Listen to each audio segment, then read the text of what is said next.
A humilhação foi pública, calculada e brutal. O que Gustavo Henrique Brandão não sabia, enquanto se segurava na cerca de madeira para não cair de tanto rir, era que havia acabado de desafiar a mulher errada. Em poucos minutos, toda a verdade sobre quem era realmente aquela senhora de sandálias remendadas faria o curral inteiro estremecer, e o som mais alto de toda a fazenda Estrela Dourada não seria o relincho feroz de trovão do sertão. Seria o silêncio absoluto, de 48 segundos que mudariam a história daquele lugar para sempre. O sol de fevereiro batia com crueldade no pasto seco de Minas Gerais. A poeira da estrada de terra ainda flutuava no ar quando Benedita Souza apareceu na entrada da fazenda, a pé, como havia chegado a tudo na vida. Devagar, firme, sem pedir licença. Seus 67 anos estavam escritos na pele do rosto, castanha e enrugada como couro curtido pelo tempo. O vestido florido estava desbotado pelo sol de décadas.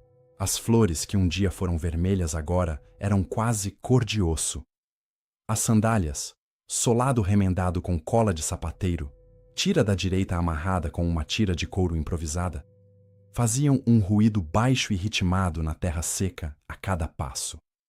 No braço, a sacola de aniagem balançava com o peso de itens que ninguém ainda havia visto e que, em breve, mudariam a opinião de todos ali sobre o que era possível.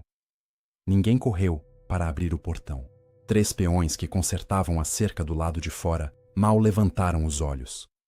O mais velho, seu Neco, 54 anos, braços como galhos de ipê, olhou para a figura que se aproximava pela estrada de chão e depois voltou a trabalhar. Marquinhos, 22 anos, o mais novo da turma, foi o único que olhou uma segunda vez.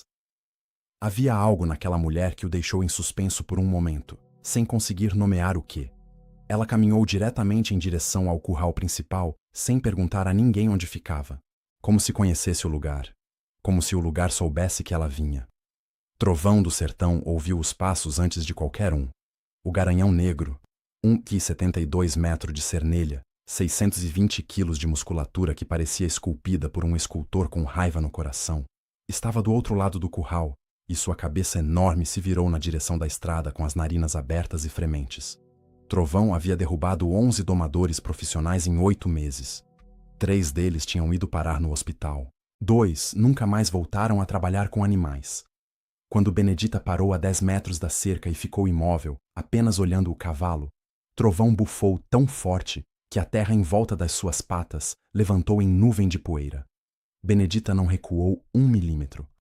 Gustavo Henrique Brandão estava na varanda da sede bebendo um café coado na hora quando um peão apontou para a figura ao longe.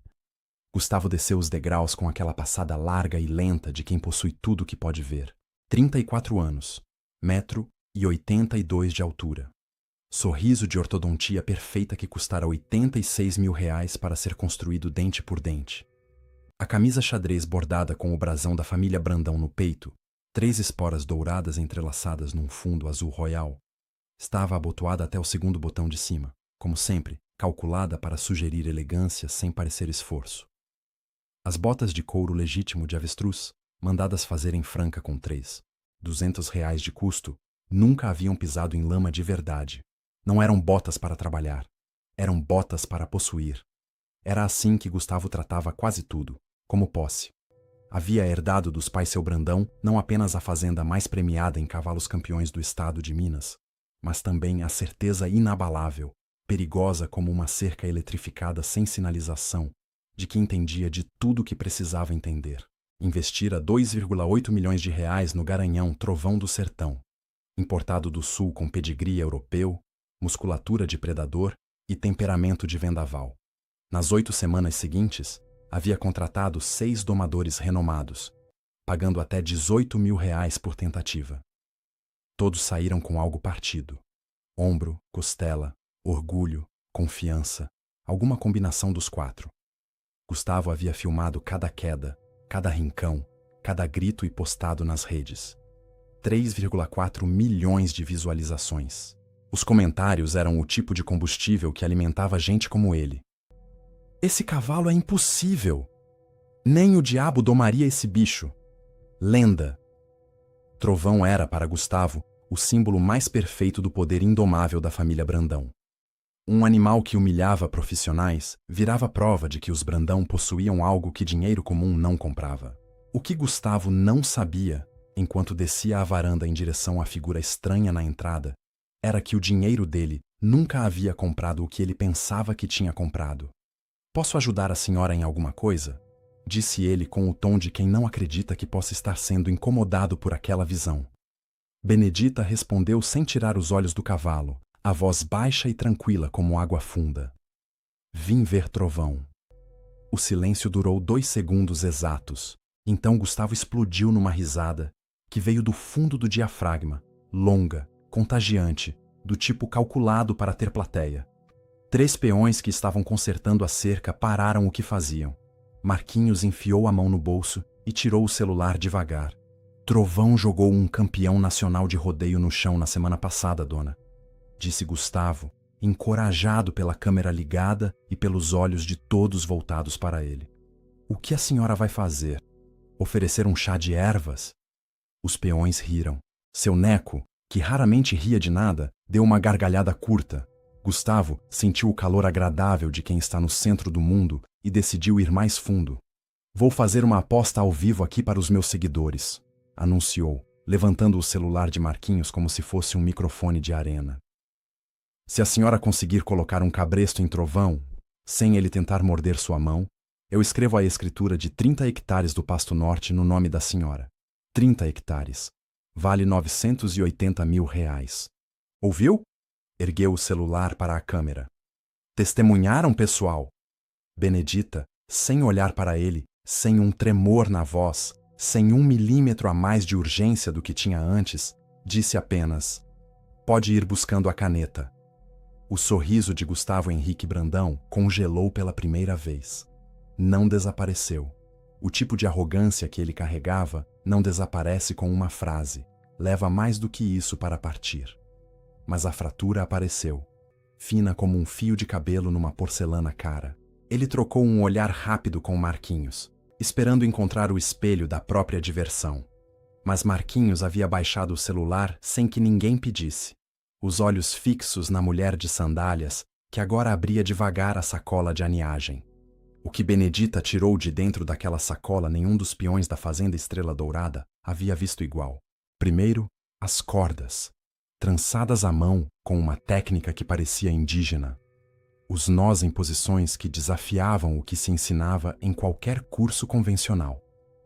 Depois, um cabresto de couro curtido diferente, mais escuro, mais flexível, com costura que parecia feita por mãos que haviam costurado aquele mesmo tipo de peça centenas, talvez milhares de vezes. Por último, um pequeno maço de ervas secas amarrado com um barbante de sisal, que exalava um cheiro que era adocicado e terroso ao mesmo tempo. Algo que entrava pelas narinas e descia pelo peito, como uma memória antiga que ninguém conseguia precisar de onde vinha. Ela não foi direto ao curral. Ficou parada de costas para Trovão. De costas, como se o cavalo não existisse, como se aquele garanhão de 620 quilos que havia mandado 3 homens ao hospital fosse apenas paisagem. E começou a assobiar uma melodia baixa, estranha, com uma cadência que não combinava com nenhum ritmo reconhecível.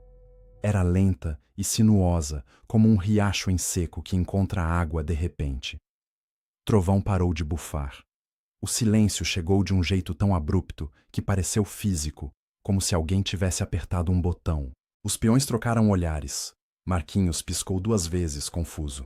Seu Neco pousou a ferramenta na cerca devagar, sem barulho, como quem não quer atrapalhar algo que ainda não entende, mas já sente que é importante. "Deve ser truque de circo", murmurou Gustavo para a câmera de Marquinhos, mas a voz havia perdido o peso que tinha antes. Saiu com uma nota a mais, um semitom acima do habitual, a voz de quem começa a sentir que o chão sob os pés não é tão sólido quanto parecia. Para entender o que estava acontecendo naquele curral naquele momento, era preciso ir muito mais longe do que a fazenda Estrela Dourada, muito mais longe do que o estado de Minas Gerais. Era preciso voltar 44 anos no tempo, a um sítio de 4 hectares no sertão da Bahia, onde uma menina de 23 anos ficava acordada até as 2 da manhã, tentando entender por que um potro maltratado não comia.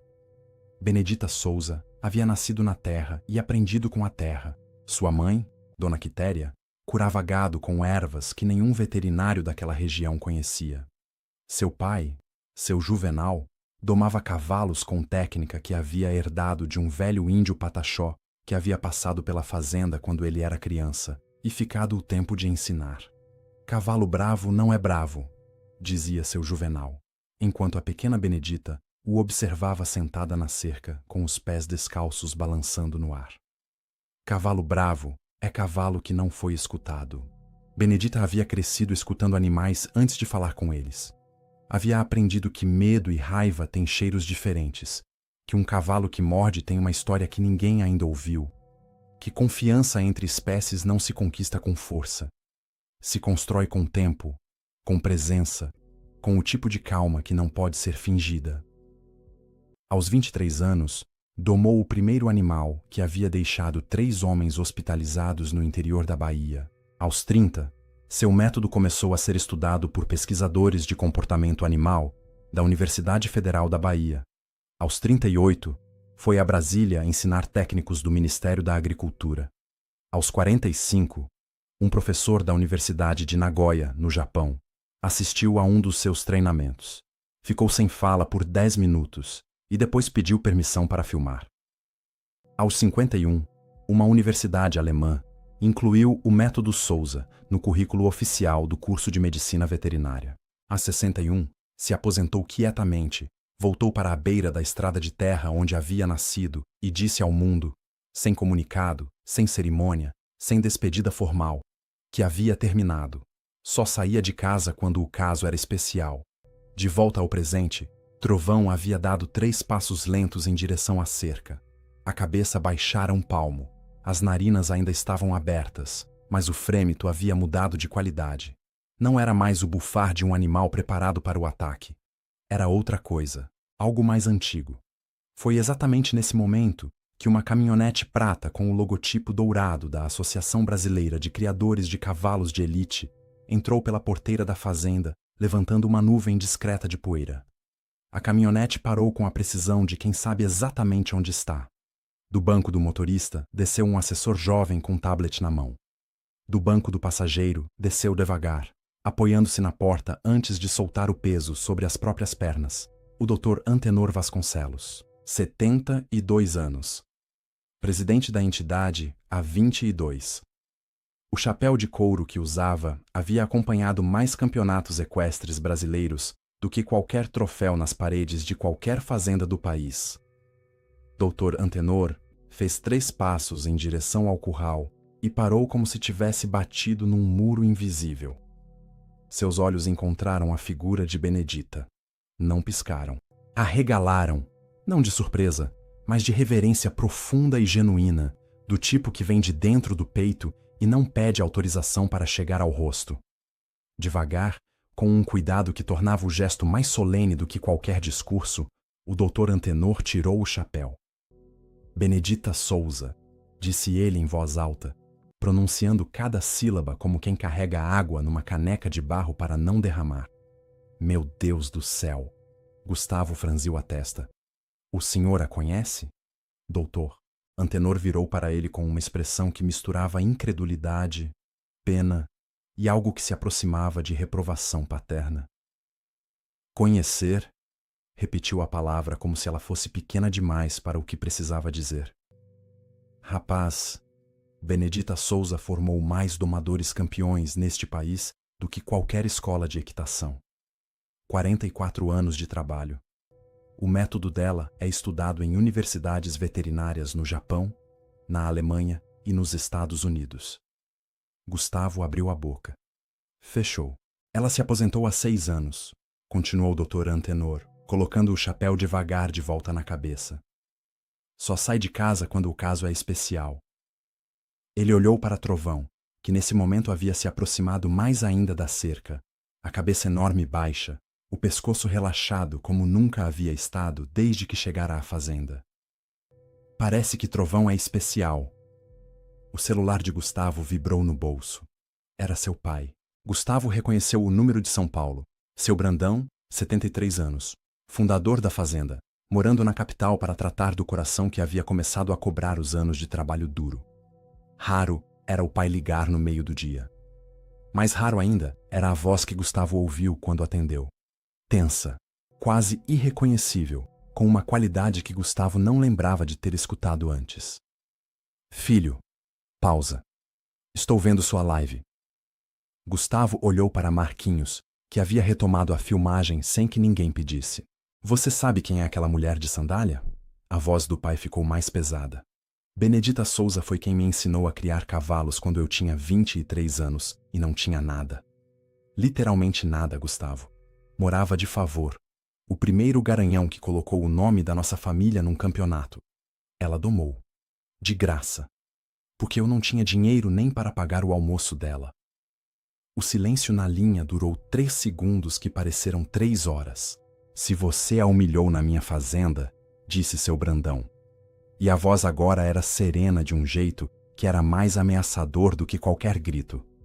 Juro por tudo que é sagrado que você assina essa escritura, pede desculpas públicas e trabalha 1 mês como peão, sem bota de grife. A ligação caiu. Gustavo ficou olhando para o celular durante 4, 5, 6 segundos, tempo suficiente para que a live acumulasse mais 80 mil espectadores ao vivo. Então Benedita entrou no curral. Ninguém a chamou. Ninguém abriu o portão por ela. Benedita simplesmente enrolou a corda trançada em torno do punho esquerdo, com movimentos que eram tão naturais quanto respirar. Enfiou o cabresto debaixo do braço direito e empurrou a cancela de madeira do curral de Trovão, como quem abre a porta de casa. O ar parou. Era a sensação física e coletiva de um grupo de pessoas prendendo a respiração ao mesmo tempo. Marquinhos nem piscava. Os dedos de seu neco apertaram a cerca. Doutor. Antenor ficou imóvel com o chapéu nas mãos.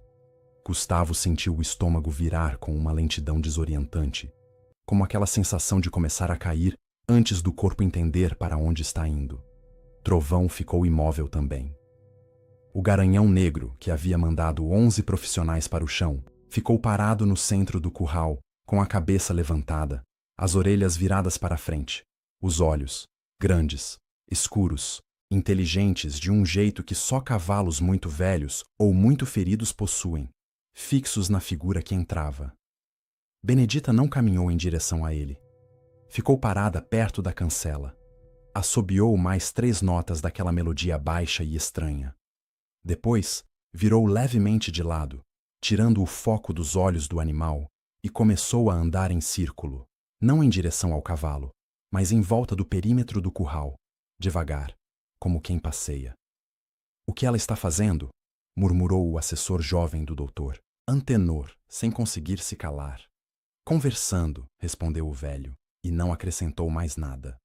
Trovão virou a cabeça, acompanhando o movimento de Benedita. As orelhas giraram. O focinho se abaixou mais um palmo. Era uma linguagem que os peões daquela fazenda nunca tinham aprendido a ler porque nunca tinham tido quem a ensinasse. A anatomia da confiança sendo construída em tempo real, tijolo por tijolo invisível, entre 2 criaturas que nunca tinham se encontrado antes, mas que compartilhavam algo mais antigo do que o nome de qualquer raça ou de qualquer fazenda. Benedita parou. Trovão deu um passo em sua direção, depois outro, depois mais um. E esse último passo foi a coisa mais silenciosa que aconteceu naquela fazenda em 8 meses. Mais silenciosa do que qualquer madrugada. Mais silenciosa do que o vento no capim das 5 da manhã. Porque era o silêncio de um animal que havia finalmente decidido confiar. O garanhão encostou o focinho enorme nas mãos enrugadas de Benedita, como um potro reconhecendo a mãe. O curral inteiro ficou em silêncio absoluto. No celular de Marquinhos, as notificações da live vibravam sem parar. 240 mil espectadores ao vivo. E o número subia a cada segundo como se alguém estivesse enchendo um balão que não pretendia parar. Mas Marquinhos não olhou para o celular uma vez sequer. Ficou com os olhos no curral. Os olhos marejando, sem que ele soubesse exatamente por quê. Talvez porque tinha 22 anos. E era a primeira vez na vida que via algo que não conseguia explicar, mas conseguia sentir. Benedita colocou o cabresto em Trovão em 48 segundos. Não houve luta. Não houve recuo. Não houve força, nem sinal de que força fosse necessária. Foram 48 segundos de uma conversa que aconteceu inteira numa língua que não usa palavras. Quando o cabresto assentou no focinho do garanhão, Trovão baixou mais a cabeça, como se o couro fosse leve como pluma. Benedita passeou com ele pelo curral por mais 3 minutos, sem rédea, sem sela, sem nada além da voz baixa e daquela melodia que fazia o garanhão de 620 quilos andar com uma leveza de animal que havia encontrado paz com o próprio peso. 2 vezes ele bufou, suavemente, como quem suspira, e uma vez se virou para olhá-la com os olhos grandes e inteligentes, e Benedita disse alguma coisa baixinho que ninguém de fora do curral conseguiu ouvir. Dr. Antenor assoou o nariz discretamente. Seu neco virou o rosto para o lado e ficou olhando para a distância por um momento. Quando Benedita saiu do curral, os peões aplaudiram com o chapéu na mão. Gesto antigo, o mais respeitoso que um homem do campo sabe fazer. Doutor Antenor bateu palmas devagar com os olhos marejados. Marquinhos limpou o rosto com o antebraço sem conseguir disfarçar. Gustavo segurava a escritura com dedos que não paravam de tremer. A escritura havia sido buscada pelo assistente jurídico da fazenda em tempo recorde, porque a live estava ali. 240 mil pessoas viram a aposta e Gustavo Brandão nunca havia perdido a fama de homem de palavra, mesmo que a palavra tivesse sido dada por arrogância e não por prudência. A senhora ganhou, disse ele com voz rouca, a voz de quem acabou de entender que o chão era mais raso do que parecia. 30 hectares. O pasto norte. A escritura está aqui. Benedita olhou para o papel. Depois olhou para ele. Seus olhos castanhos, oceânicos, densos, antigos, com aquela calma de quem já olhou nos olhos de muita coisa perigosa e não piscou, ficaram sobre o rosto de Gustavo por um tempo que pareceu mais longo do que foi. Depois, devolveu a escritura. Não preciso de terra, filho, disse ela com a mesma voz com que havia assobiado para Trovão. Baixa, sem pressa, sem veneno. Tenho o que preciso. O murmúrio coletivo dos 380 mil espectadores que agora assistiam à live foi quase audível através da tela. Mas preciso de uma coisa. Ela apontou para Marquinhos. O peão mais novo, que havia sido o único a não rir desde o início. O único que havia dado um passo à frente quando o Trovão parecia ir para cima dela, gesto instintivo de proteção de quem não pensou, apenas sentiu. O único cujos olhos estavam marejados sem vergonha nenhuma. Esse menino tem alma de cuidador. Você paga o curso de medicina veterinária dele. Integral. Pausa. E esses homens aqui? Ela fez um gesto para os peões enfileirados com o chapéu na mão. Você dobra o salário deles essa semana. Eles sustentam essa fazenda com as mãos enquanto você posta vídeo. Ela olhou para Gustavo uma última vez. Respeito não se compra com escritura, filho. Se constrói com escolha. Gustavo, com 380 mil pessoas assistindo, concordou com tudo. A decisão foi imediata, pública e documentada. Ainda na tarde daquele dia, antes que a live encerrasse, Gustavo filmou a ligação para a secretaria da Universidade Federal de Viçosa, confirmando a bolsa integral de Marquinhos para o curso de medicina veterinária. A voz dele, desta vez, não tinha a teatralidade de quem está performando. Tinha a qualidade de alguém que está reparando algo que estava quebrado e só agora percebeu o tamanho do estrago. Marquinhos recebeu a notícia parado no mesmo lugar onde havia estado durante toda a doma. Não pulou. Não gritou. Baixou a cabeça. Colocou o chapéu sobre o rosto por um segundo. E quando levantou, os olhos estavam vermelhos, mas a postura era a de alguém que acabou de entender para onde a vida estava apontando. Os peões receberam o dobro do salário naquela sexta-feira. E na semana seguinte, Gustavo convocou uma reunião que nunca havia acontecido antes na Fazenda Estrela Dourada. Sentou com cada um dos trabalhadores permanentes, ouviu o que eles tinham a dizer sobre a fazenda, sobre o trabalho, sobre o que precisava. 2 meses depois, todos tinham plano de saúde pela primeira vez nas vidas. Não era grandiosidade, era o mínimo, e Gustavo sabia disso. Mas era o começo de um cálculo diferente.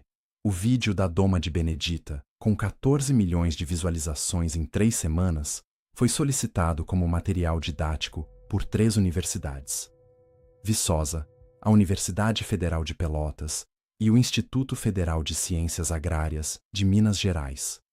Dr. Antenor, em entrevista para o principal canal agropecuário do país, disse que havia sido a demonstração pública mais impressionante de etologia equina que havia testemunhado em 72 anos de vida. A câmera de Marquinhos, tremida em alguns momentos, desfocada em outros, claramente filmada por alguém que estava esquecendo de respirar, captou algo que nenhuma produção profissional conseguiria replicar: a autenticidade de um milagre pequeno acontecendo em tempo real. Trovão do Sertão, que havia sido o símbolo do poder indomável dos Brandão, tornou-se o garanhão mais premiado da temporada. Mas a conquista mais importante não apareceu em nenhum troféu.